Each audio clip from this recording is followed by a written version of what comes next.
Bonjour et bienvenue sur The Little Carnivore. On se retrouve aujourd'hui pour parler de chatons. On est au début de l'été, le printemps est passé, il y a eu plein de portées de chatons qui sont nés. C'est le moment où vous voulez adopter ou éventuellement acheter un chat de race. Dans la vidéo d'aujourd'hui, je vais vous donner toutes les clés pour bien choisir un éleveur si vous souhaitez acquérir un chaton de race. C'est pas quelque chose de facile, mais c'est vraiment important de choisir un éleveur qui est responsable et éthique, non seulement pour la santé de votre futur chaton, mais aussi pour la population féline en général, car il est vraiment important que l'éleveur ne mette pas en danger la santé de ses chats et ne participe pas à la surpopulation féline.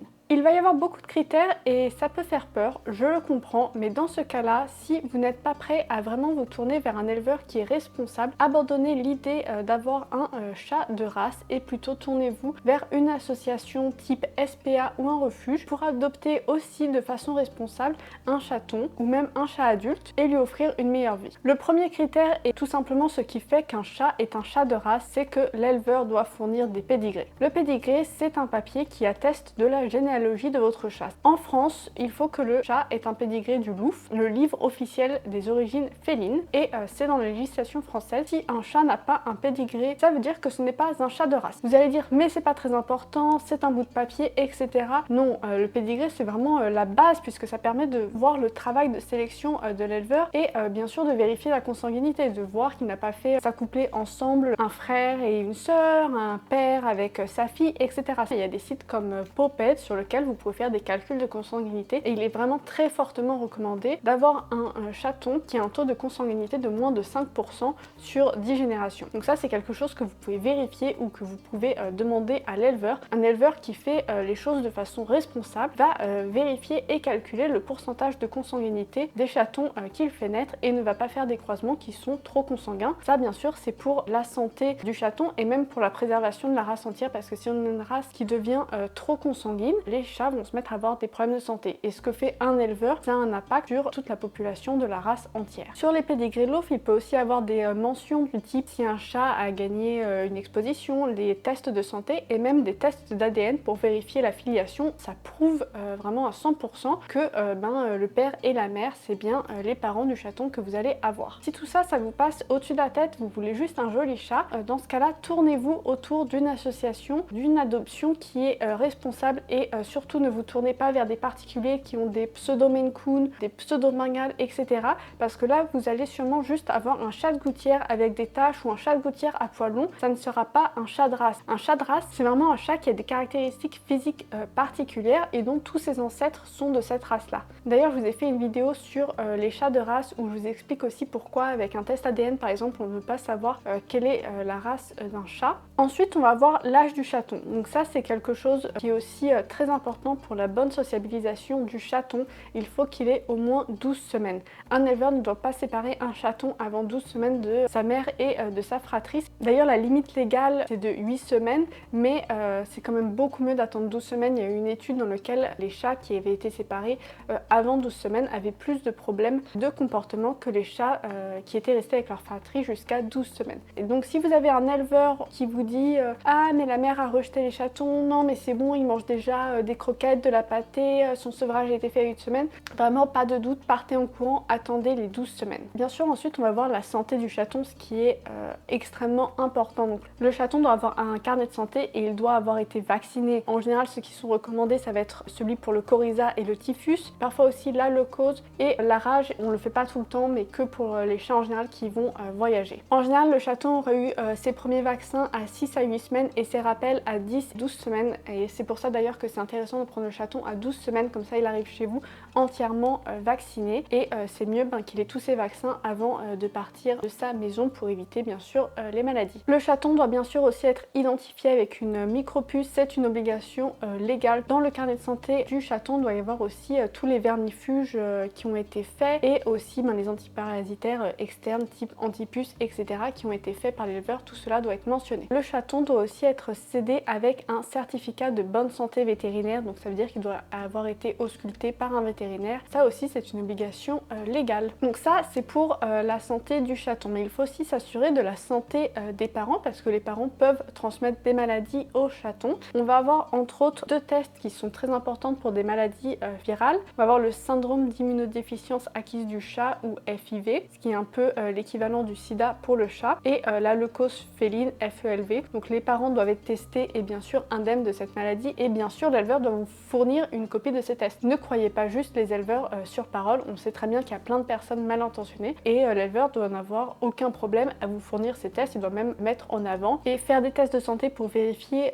que ces chats sont en bonne santé. C'est vraiment la base de l'élevage. Ensuite, on va avoir des tests génétiques à faire parce que certaines races qui sont prédisposées à des problèmes de santé. Par exemple, pour le Maine Coon, on va avoir la myocardiopathie hypertrophique, dite HCM. Chez beaucoup de races, on va avoir le déficit en pyruvate kinase, PKDEF, qu'on va retrouver chez le Maine Coon, le norvégien, le sibérien, le bengale. Chez les british, les persans, on va avoir la polykystose rénale et ça permet, lorsque tous les éleveurs font du dépistage, d'éliminer certaines maladies. Donc c'est vraiment quelque chose qui est primordial. Chez certaines races, il faut aussi que le groupe sanguin soit testé car il y a des groupes sanguins qui ne sont pas compatibles chez le chat. Donc ça va pas être chez toutes les races. C'est vraiment important parce que ça peut mener à la mort des chatons peu après la naissance. Il y a certains autres examens de santé qui doivent être faits mais qui ne sont pas des tests ADN. Ça va être par exemple des radiographies pour le dépistage de la dysplasie de la hanche chez les grandes races et en particulier chez le Maine Coon. Il va aussi avoir tout ce qui est les échographies cardiaques, toujours pour la cardiomyopathie hypertrophique. Ça c'est presque chez tous les chats, c'est aussi une maladie qu'on retrouve beaucoup chez les chats de gouttière et donc c'est de la responsabilité d'un éleveur d'éviter de reproduire des chats qui ont cette maladie. Chez les chats blancs, ça on en reparlera dans une autre vidéo sur les chats blancs, il faut aussi faire un test BAER qui est un test pour dépister si les chats sont sourds ou pas, puisque les chats blancs et en particulier aux yeux bleus ont des très grandes chances d'être sourds. D'ailleurs, un bon éleveur ne fera jamais se reproduire 2 chats blancs ensemble. Donc ça, c'est tous les tests de santé qui doivent être faits. Il n'y a pas d'exception, il n'y a aucune raison de ne pas faire un test de santé. Si un éleveur essaye d'économiser de l'argent en ne faisant pas ses tests de santé ou n'est pas au courant de ces tests de santé, ce n'est pas un bon éleveur. Ensuite, il va avoir la santé des femelles reproductrices. Ce qui est recommandé pour les femelles reproductrices pour leur bonne santé, c'est d'attendre qu'elles aient au moins 1 an avant de faire leur première portée, de ne pas faire de portée après 6 à 7 ans et de faire maximum une portée par an. Ça, c'est quelque chose que vous pouvez demander à l'éleveur ou que vous pouvez vérifier sur le site internet s'il a un historique des différentes portées, etc. Bien sûr, il va aussi falloir faire attention au physique des chatons et des chats, puisque dans un standard, il y a des critères physiques que le chat doit respecter. Et si le chat est hyper type, ça veut dire que l'éleveur va dans les extrêmes et met en danger potentiellement la santé des chats. On l'a vu dans la vidéo sur le persan avec des chats qui ont le nez de plus en plus plat et qui ont plein de problèmes de santé. D'ailleurs, renseignez-vous bien sur les races. Certaines races ne sont pas du tout éthiques. Par exemple, chez les persans les plus extrêmes ou le Scottish Fold ou le Munchkin, il ne peut pas y avoir d'élevage éthique. On en a parlé dans d'autres vidéos. Ensuite, il va falloir vraiment évaluer l'éleveur. Est-ce qu'il fait de l'élevage pour des bonnes raisons?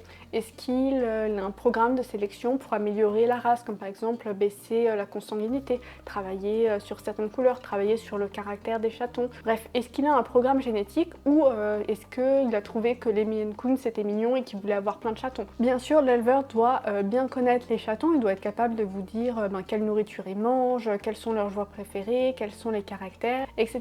En contrepartie, l'éleveur vous posera aussi sûrement des questions parce qu'un bon éleveur ne veut pas que son chaton parte au premier venu et voudra que les chatons soient adoptés par quelqu'un qui est responsable. Donc il est tout à fait possible que l'éleveur ait aussi des critères pour que le chaton parte dans les meilleures familles possibles. Au niveau de la législation, les éleveurs doivent avoir un numéro ciré. La seule exception, ça va être les éleveurs qui font une seule portée par an de chats de race loft, qui eux vont être exemptés d'être professionnels. Dans tous les autres cas, ils sont forcément professionnels avec un ciré. On peut très bien avoir un élevage qui est familial et professionnel. Il doit avoir aussi l'ACACET, qui est une attestation de connaissance. Ce qui est aussi très important et que la plupart des éleveurs vont faire, c'est qu'une fois que vous avez peut-être posé une option ou réservé réserver un chaton, c'est d'aller visiter l'élevage. Déjà pour vérifier que le chaton qui va correspondre à votre mode de vie et aussi pour vérifier dans quel environnement grandit le chaton. Est-ce que les chats sont en cage? Dans ce cas-là, partez en courant. Est-ce que l'élevage est propre? Bien sûr, vous devez pouvoir voir la mère qui doit être avec les chatons. Éventuellement, voir le père s'il n'a pas fait une saillie dans un autre élevage, mais dans tous les cas, l'éleveur doit pouvoir vous montrer les tests de santé et les photos du père.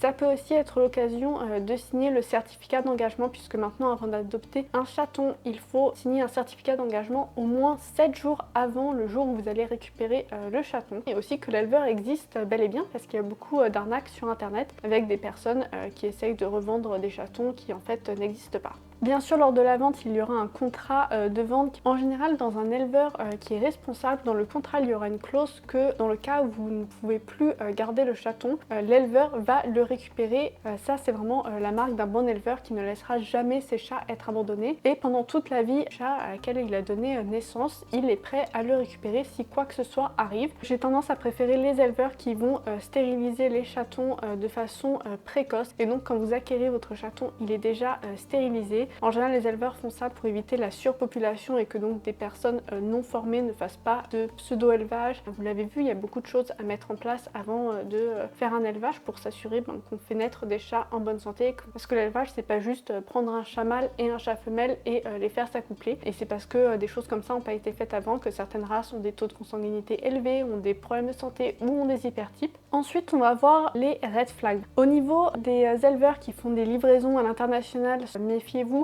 Ça, pour moi, c'est un gros non. Et surtout que c'est vraiment primordial de voir où le chaton a grandi. On va aussi avoir les éleveurs qui élèvent plusieurs races. À la limite, grand maximum 2 races, mais plus de ça, en général, c'est des élevages qui sont industriels. On est plus sur un élevage qui a une vraie passion d'une race et qui veut vraiment améliorer une race. On va aussi avoir toutes les petites annonces extraordinaires du type chaton très rare, chaton exceptionnel, Maine Coon XXL, tous les trucs comme ça. Partez en courant, on n'est pas sur quelqu'un de bien intentionné. Et enfin, pour finir, faites vraiment très attention dans les races les plus populaires, donc tout ce qui va être Maine Coon, Bengale, British, c'est là où il y a le plus potentiellement le moyen de se faire de l'argent et donc ne pas élever des chats pour les bonnes raisons. Donc vraiment faites extrêmement attention. Voilà pour tous ces critères. Vous pouvez avoir l'impression que c'est beaucoup, mais rappelez-vous que vous sélectionnez un chaton pour les 15 aux 20 prochaines années. J'espère que vous avez trouvé cette vidéo intéressante et que ça vous aidera à choisir un chaton dans un bon élevage. Si vous avez des questions, n'hésitez pas à me laisser un commentaire. Si vous avez aimé cette vidéo, mettez un pouce bleu et abonnez-vous. Et on se retrouve très rapidement sur Little Carnivore pour une prochaine vidéo. À bientôt!